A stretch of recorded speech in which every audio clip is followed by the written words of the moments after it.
Hi guys, and welcome back for another episode of Mrs. Harlow's Quarantine Reads, where I talk to you about what I've been reading while we're on extended leave.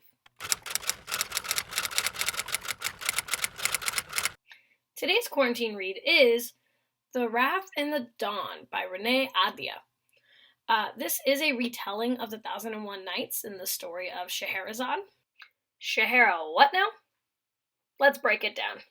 The 1001 Nights is a collection of Middle Eastern folklore and fairy tales. In it, Scheherazade is the wife of a caliph, and in order to save her life, she tells him a story every night, and she always ends the story with a cliffhanger each morning so that he keeps her alive to find out how the story ends. In Western culture, the 1001 Nights is often called the Arabian Nights, so maybe that's familiar to you. It's also famous not only as a collection of folktales, but for being one of the oldest framed stories. A framed story is one where the larger overarching plot frames the narrative and allows for other stories to be told. For instance, in this case, the main story is, will Scheherazade survive the night? But in doing so, she tells a story each night, and that's how we get to read all of these other folk tales. Some examples of other frame stories you might be familiar with include The Canterbury Tales, Wuthering Heights, Heart of Darkness, and even Frankenstein. Also, the movie Inception kind of plays around with the idea of a frame narrative pretty well. Alright, I think we should get back to the book now, don't you? And in this retelling, Khalid is the caliph of a country called Khorasan. He is not in a good place right now because his entire country hates him for killing their daughters. Each day he takes a wife, and each morning after the wedding, they are dead. And so I think they're on number 72 when Scheherazade volunteers to be his wife, the first woman ever to do so. And she volunteers because she has a plan.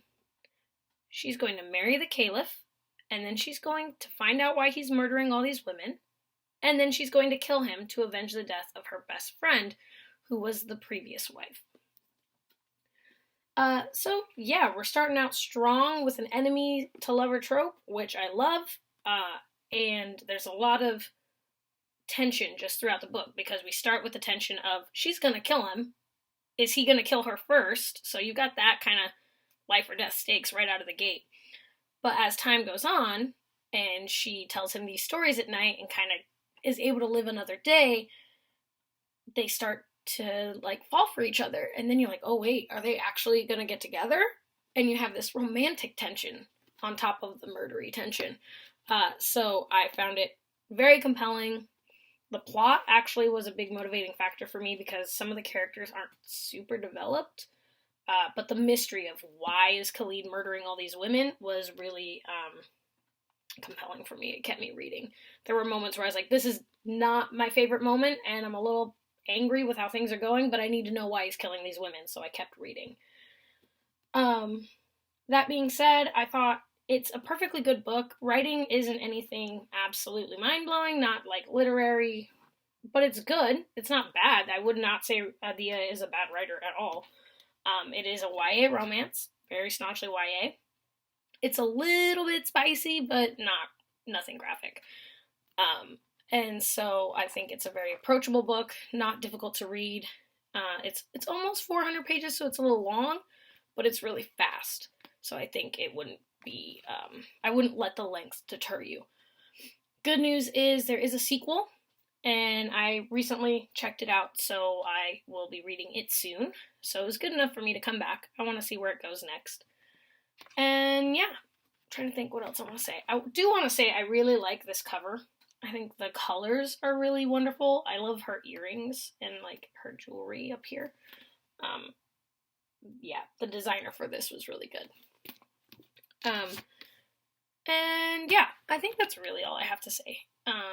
It's fun. It's good. It hits all the right beats. It's compelling, interesting, worth reading if you want a YA romance. We own both of these books. I don't know if I mentioned that, but we own the first and second book in this series. And they are both YA, for sure. Alright, I think that's all I have for you guys today. Hit me up in the comments, let me know what you're up to and what you've been reading, and I'll be back soon with another quarantine read.